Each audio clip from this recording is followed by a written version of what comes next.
নাম প্রথমে আমরা একটি 3.7 ভোল্টের একটি ব্যাটারি নেব। ব্যাটারিটিকে আমরা ব্যাটারি কেসের সাথে সংযুক্ত করব প্লাস পজিটিভ এবং নেগেটিভ সাইড অনুযায়ী।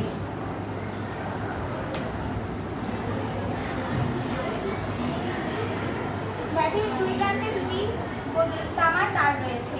এবার আমরা ঢাকনা সহ একটি রিং লাইট নিয়েছি এবং এই রিং লাইটটিকে আমরা এখন প্রজ্বলিত করব।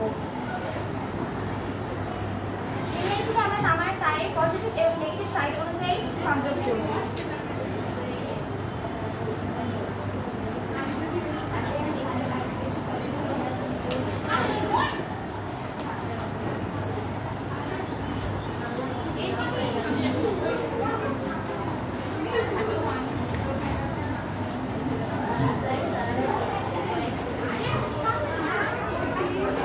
যেহেতু তামার তার বিদ্যুৎ সুপরিবাহী তাই বাতিটি জ্বলে উঠেছে।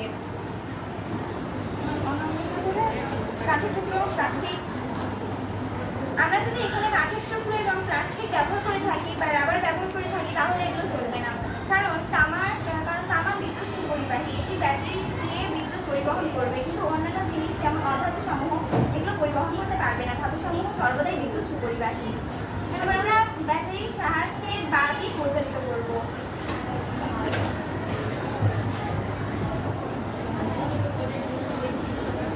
আমরা দুটি ব্যাটারি নিয়েছি। ব্যাটারিটি আমরা পূর্বের অনুযায়ী ব্যাটারি কেসের সাথে সংযুক্ত করেছি এবং আমরা এবার একটি বাল্বকে প্রজ্বলিত করব। ব্যাটারিটিকে আমরা পজিটিভ এবং নেগেটিভ সাইড অনুযায়ী চিহ্নিত করেছি। এবার আমরা পজিটিভ এবং নেগেটিভ সাইড অনুযায়ী বাতিকে প্রজ্বলিত করব। তামার তার যেহেতু বিদ্যুৎ সুপরিবাহী সেহেতু ধাতু হিসেবে ব্যাটারিটি প্রজ্বলিত হয়েছে এবং এটি বাতিটি প্রজ্বলিত হয়েছে। এই পরীক্ষা থেকে আমরা এই সিদ্ধান্তে আসতে পারি যে ধাতু সমূহ বিদ্যুৎ সুপরিবাহী এবং অধাতু সমূহ বিদ্যুৎ অপরিবাহী বা কুপরিবাহী।